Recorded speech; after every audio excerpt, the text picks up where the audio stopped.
Κάνει και αυτό. Έλα, σιγά σιγά κόβεται.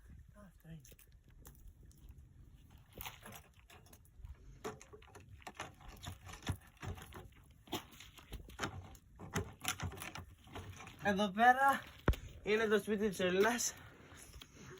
Είναι πολύ καλοφτισμένο. Έχει και πανάκριβο ρεκτά εδώ πέρα. Κοιτάξτε μέσα τι ωραίο δωμάτιο με ηχομόνωση κιόλας. Απλώς λείπουν τα κουφώματα και οι πόρτες. Πάσε ευθύνα. Σε παρακαλώ. Απλώς λείπουν τα κουφώματα. Τι κάνουμε σε αυτή την περίπτωση? Το ξαναπάω.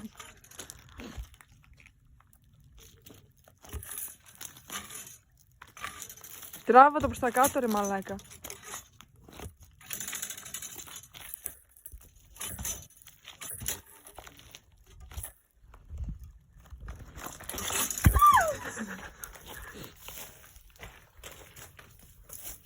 Πολύ καλή δουλειά κάνεις. Φύγε από εδώ. Φύγε γαμώ.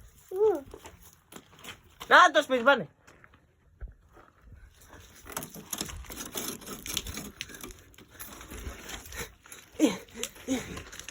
Κόβεται, κόβεται.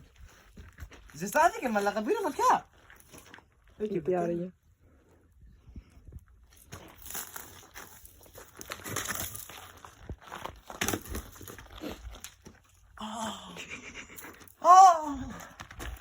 Δεν μπορώ.